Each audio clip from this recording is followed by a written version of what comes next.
One of the things that God hates more than anything is a self-righteous person. But a lot of people don't understand what self-righteousness is.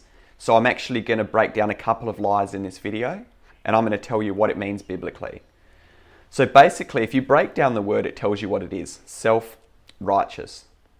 It's a person that feels that they have a righteousness in and of themselves. They think that they're a morally good person, that their good works get them right standing with God or make them morally superior to the people around them. Classic example of this is the Pharisees. They created a bunch of their man-made rules, they followed them, they thought they were morally superior to everyone, when in fact they were actually the furthest people from God. I love the story in the Bible where there's the Pharisee and the publican, and they're both praying. And the Pharisee, he's out there in the street open, look at me, look how righteous, look how good I am. And he's praying to God, thank God that I'm not like this sinner. And when the publican, when it talks about him praying, he's there just beating his chest, just he can't even look at God. He's just saying, I'm a sinner, God, forgive me, have mercy on me, I'm a sinner. And it says, which one went away justified? It was the publican, not the tax collector. And the very heart of the gospel is that you have no righteousness in and of yourself. The very purpose of the law isn't that so we can read it and that we're going to obey every single part of it. We want to walk in obedience, but the law is there as a mirror to show us that we can never work our way to God. We all sin, we all fall short of the glory of God. Romans 3:23. And it's to show us our need for the Saviour. And we recognise that there's nothing good in and of ourselves. Any of the good works that we do, we do it with an attitude that we want to live a life pleasing to God, but it doesn't earn us anything at all.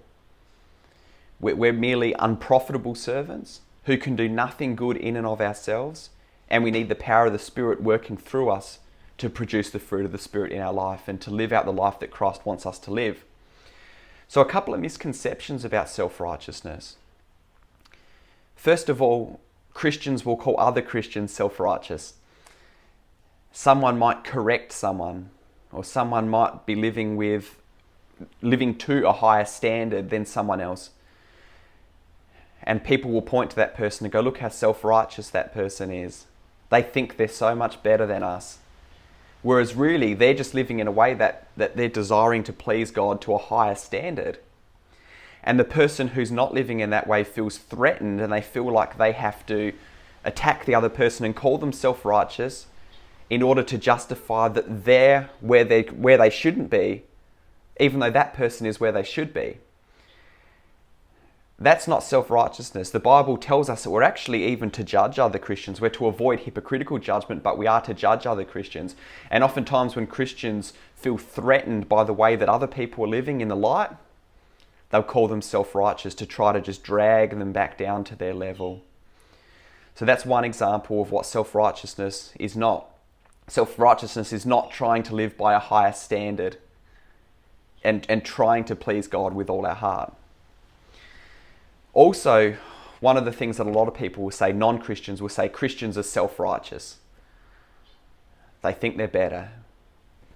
And there may be Christians that are self-righteous. Of course there are Christians out there who are self-righteous. But the Christianity itself, if you actually are living it out truly as per the Bible and you understand the gospel, it is the least self-righteous position possible. Because it's the only position in the world that recognizes I'm not good enough and I need the Saviour because I can never work my way to God. Every other religion, you can do certain good works to make yourself right with God. A lot of people that are atheists think they're generally good people. The true Christian will say nothing good lives in me.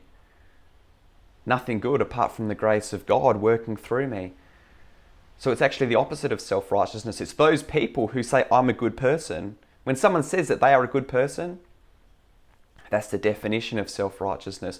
And ironically, the person that's calling the Christian self-righteous is actually the person that's self-righteous. Because the Christian's saying, hey, I don't even have the answers. I'm going to the one who does. And that's the place of complete humility. One thing that we need to always keep in check is to keep our eyes on God. And to recognize that in order to live a life pleasing to Him, we need His grace, we need to be in prayer, we need to be in the Word. When we start getting to the place where we're doing religious activities to try to earn favour with God, we're doing it the wrong way. We're not supposed to be living right in order to be made right, but rather because we've been made right, we're living right. And we're living from this place where we recognise we have no goodness in ourselves, but it's not a place of condemnation. It's actually a place of complete freedom and liberty, because we recognise that I can't depend upon myself. I have no righteousness of myself, so I completely depend upon God. I depend upon what Jesus did on the cross for me. I depend upon his Spirit working in and through me. And then we're living from a place of humility. And ironically, it's the person who has this revelation that lives a more righteous life, because they've stopped relying on themselves and they start allowing God to work in and through them. And this produces a righteousness which is not their own. So I hope that's been helpful. If there's anything from this video that's really stood out, or anything else you'd like me to talk about more, leave a comment below. Look forward to interacting with you.